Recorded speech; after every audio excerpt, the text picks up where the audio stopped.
Evidences from comparative anatomy.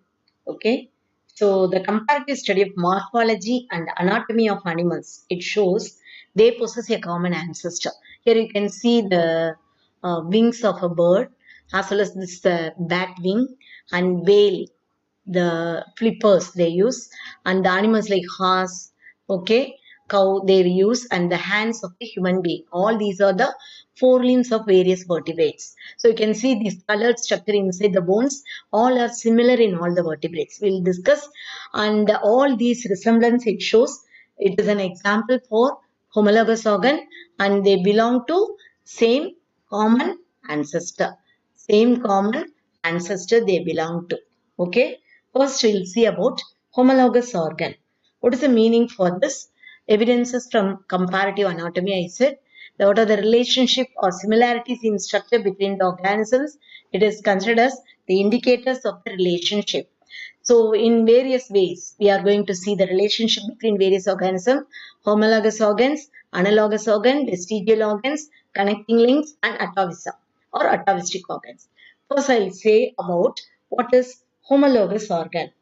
Homologous organs are they are usually they have inherited these organs from the common ancestor. The forelimbs of all the various vertebrates. Human forelimb kai.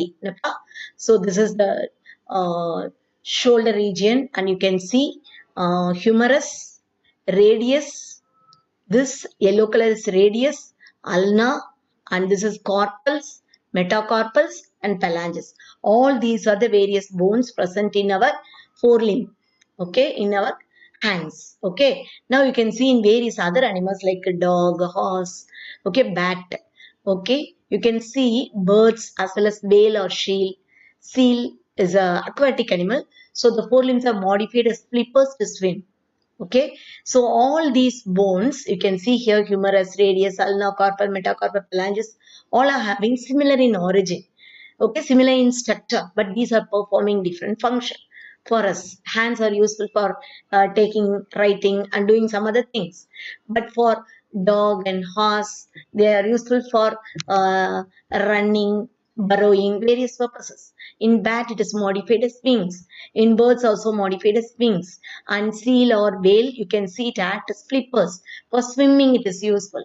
So similar in structure, in origin, but they perform different function. Okay, so you can they resemble more or less similar, but they are adapted for different function. Now you can see the forelimbs of vertebrates, they exhibit anatomical similarity. What is the similarity? I said similar bones, humerus, radius, ulna, carpal, metacarpal, phalanges. So structures which are having similar origin but perform different functions, they bring out what is the evolution called divergent. Divergent, it will differentiate. விரிஞ்சு போறது. Okay. The evolution, it is elaborated more. Okay. Now let's see, for that one more example is given in the plants. The thorn of bougainvillea plant and tendrils. This is a thorn of bougainvillea you have seen, and this is the tendril portion of the Pisum sativum pea plant. Okay, patani chedi. Both are the modifications of the stem. Modified stem only, it is modified into thorns here, here as the tendril. But the thorn of both are modifications of the stem. The thorn of bougainvillea, what is its function? Pa? It is used as a modified defense organ, okay, to escape from the grazing animals. And the tendrils of Pisum sativum, it is used for support. So like this, they function different, but they are similar origin. Modification of stem only, modified into thorn here in bougainvillea and tendrils in Pisum sativa. Now, what are the analogous structures? Analogous means organs, they look similar, but they perform similar function.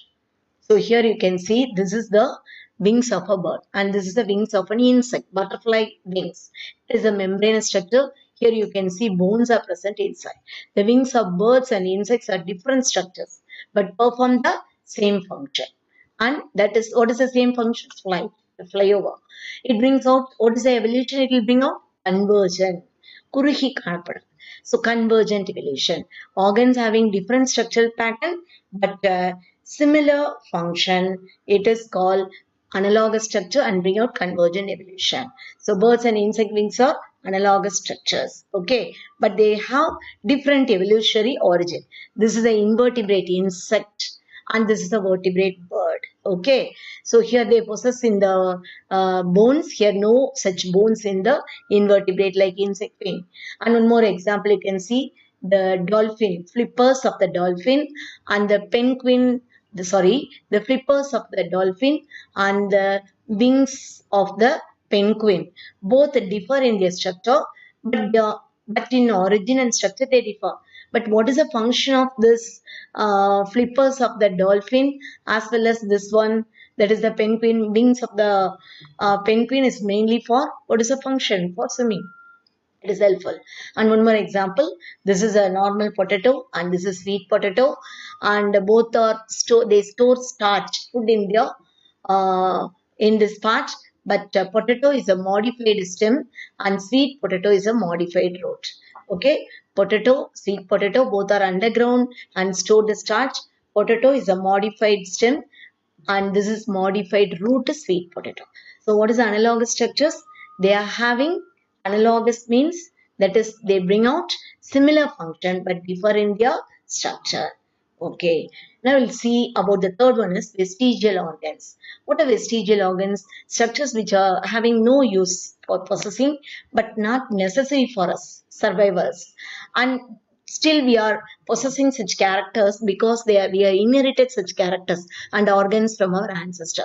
Such organs of no use, they are called as vestigial organs. And in large intestine, human being in large intestine, a small finger-like projection, it is called appendix. Okay, this appendix, it is very well developed in herbivores like cow, goat, sheep, because this appendix is very useful for digestion of starch. But for us, it is not useful because we are not eating the raw starch food as such. We are cooking and eating. So appendix, it is very much reduced, and this is the vestigial structure we have inherited from our forefathers, ancestors. And human appendix, wisdom teeth. I'll show the picture in the next one. ஞான பல்லுன்னு சொல்லுவாங்க. Wisdom teeth. At the age of 18, it will come out. Ear muscles, body hair, coccyx is nothing but the caudal vertebra. In the vertebral column, the last small vertebra is called as tail vertebra or caudal vertebra because we inherited from our forefathers. And nictitating membrane. I'll show the pictures now. And here in your eyes, human eye, you can see the nictitating membrane is present. It is useful for the aquatic animals to protect their eyes. But for us, it's not needed. But still, we are having the rudiments because we are inherited from as vestigial organ from our ancestors. Wisdom teeth at the back. At the age of 18, it will arise or come out and ஞான பல்லுன்னு சொல்லுது. And this is also inherited from the vertebrates, lower animals. And ear muscles, here you can see body hair in man and coccyx, the tail vertebra or caudal vertebra. And all these are, what is this? Vestigial organ. What are vestigial organ? Organs which are not useful, non-functional organ. Still we are possessing because we have inherited such organs from our ancestors. Now, connective link means what? It's a transition stage between two different groups. It possesses the characters of two different groups. Here, three pictures are given. One is peripatus, this is platypus, and this is Archaeopteryx. What is peripatus? This is a worm-like structures, invertebrate. It's having possessing the characters of Annelida and Arthropoda phylum. Two phylum characters it possesses, peripatus. So connecting two phylum, it's called as connective link. And here also you can see this is platypus, which possesses duck-billed platypus. So it is having both the birds like beak. Birds, aves, and mammals is connected. So platypus. And this is the most well-known famous bird, fossil bird called Archaeopteryx. Archaeopteryx, it is a fossil bird. Okay, so it is a yearly bird. It was found in the time of Jurassic period, and it is considered to be a connective link between reptiles and birds. It's having both the characters of reptiles and birds. Okay, now you can see the characters of the birds. It possesses the feathers, wings, and the body is covered by feathers and it like a bird. And you can see here they possess a long tail and clawed digit here, and conical teeth like that of reptile. So having Archaeopteryx is a fossil bird having both the characters of reptiles and birds. That's why it's called as connective link. And coming to the end, you can say what is atavistic organ or atavism. So this is appearance of ancestral characters, reappearance of ancestral characters in some individual. It is called as atavism. You can see the presence of tail in the human being. Here you can see, yeah, it is very peculiar. Okay, very rare cases you can see presence of tail in a human baby, sudden appearance of vestigial organs in highly evolved organism, and reappearance of ancestral characters. It is last through evolutionary changes, and all these are giving evidences for evolution in comparative anatomy. Yes, thank you.